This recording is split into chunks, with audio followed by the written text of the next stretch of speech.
Hello दोस्तों, राधे राधे। कैसे हो आप सब? बढ़िया होंगे। मैं भी बढ़िया हूँ भाई। आज का मौसम बहुत अच्छा है। ड्यूटी से आने के बाद थोड़ी देर मैं छत पे आ गई हूँ घूमने, और देखो कितना अच्छा मौसम हो रहा है, बारिश का सा हो रहा है। बढ़िया बढ़िया हवा भी चल रही है।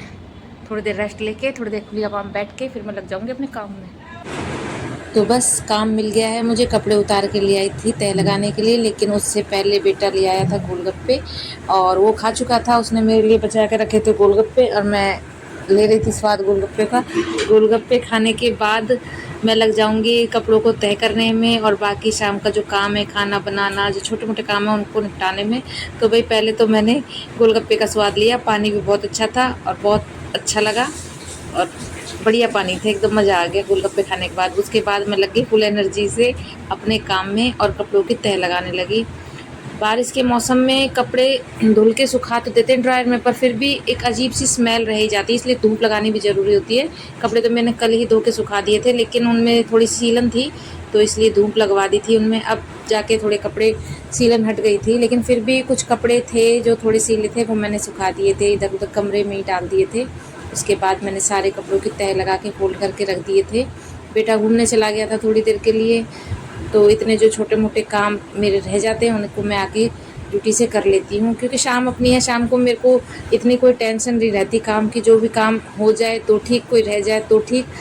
कोशिश यही रहती है कि जो भी काम पेंडिंग में पड़ा हो वह मैं इवनिंग के टाइम ही निपटा लूँ, क्योंकि सुबह भाग दौड़ में मुझे ज़्यादा टाइम नहीं लग पाता है। तो भाई बस इसीलिए ये कपड़े प्रेस अभी मैं नहीं करूँगी, लेकिन अभी मैंने सारे कपड़ों की तह बना के अलमारी में सेट कर दिए थे। उसके बाद कपड़े चेंज करके हाथ मुँह धो के मैं भी लग गई थी कुछ तैयारी में।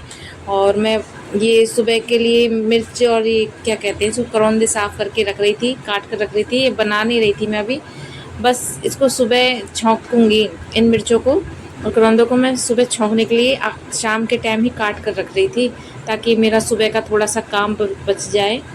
क्योंकि सुबह की भाग दौड़ में ये छोटे छोटे जो काम होते हैं ना, इनसे और लेट हो जाती हूँ मैं। तैयारी रहती है तो मेरे काम बहुत जल्दी जल्दी हो जाते हैं सुबह। रात में तो मुझे कोई टेंशन नहीं रहती, कोई काम छोटा मोटा रह जाए तो कोई दिक्कत नहीं है। इनको रखने के बाद मैं गई किचन में देखने कि अब बनाना क्या है। तो इतनी भूख तो नहीं थी, बेटे को भी भूख नहीं थी, तो मैंने सोचा थोड़े पोहे बना लेती हूँ। तो मैं पोहे की तैयारी कर रही थी। मैंने प्याज नहीं डाली थी पोहे में, क्योंकि मुझे ठाकुर जी के लिए कुछ अलग से नहीं बनाना था। मैंने सोचा इसी में से भूख लगा दूँगी, तो मैं पोहे बना रही थी। सिर्फ शिमला मिर्च, मूंगफली, टमाटर, मिर्च वगैरह डाल के सादा से पोहे बनाने की मैंने तैयारी की थी। प्याज मैंने कहा ऊपर से डाल के खा लेंगे, लेकिन अलग अलग कुछ बनाने का मन नहीं था मेरा।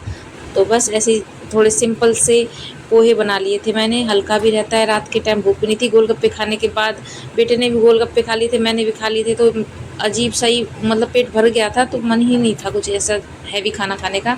तो मैंने बनाए थे पोहे, और खिले खिले पोहे मुझे बहुत पसंद हैं। सारी सब्जियां डाल के, मूंगफली वगैरह डाल के। प्याज मैंने अवॉइड कर दी थी, इसमें प्याज नहीं डाली थी। तो ऐसे सिंपल से पोहे बनाए थे, और बहुत जल्दी बन जाते हैं, काम भी बच जाता है। और पोहे बनने के बाद सबसे पहले मैंने इसमें थोड़ा सा नींबू और धनिया डाल के इनको मिक्स करा। थोड़ा सा ठंडा करने के बाद कान्हा जी का भोग लगाया। उसके बाद मैंने भी पोहे खाए। बेटा अपना फ़ोन में अपने दोस्तों के साथ लग रहा था बात करने में, लेकिन मैं लग गई थी भी खाने में, क्योंकि मुझे तो बहुत जल्दी नींद भी आ जाती है और मुझे सुबह जल्दी भी उठना पड़ता है।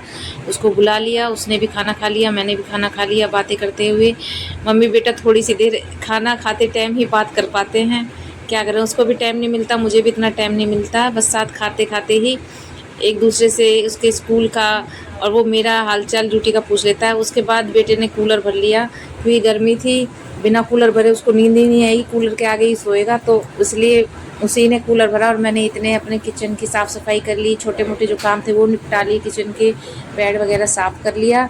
क्योंकि अब थी सोने की तैयारी, सुबह जल्दी उठना होता है उसको भी, और मुझे भी स्कूल के लिए तैयार होना होता है, उसे मुझे ड्यूटी के लिए। तो बस अब सोने की तैयारी है। और ये था मेरा छोटा सा इवनिंग का ब्लॉग। अगर आपको अच्छा लगे तो लाइक सब्सक्राइब जरूर करना। मिलते हैं नेक्स्ट ब्लॉग में। बाय।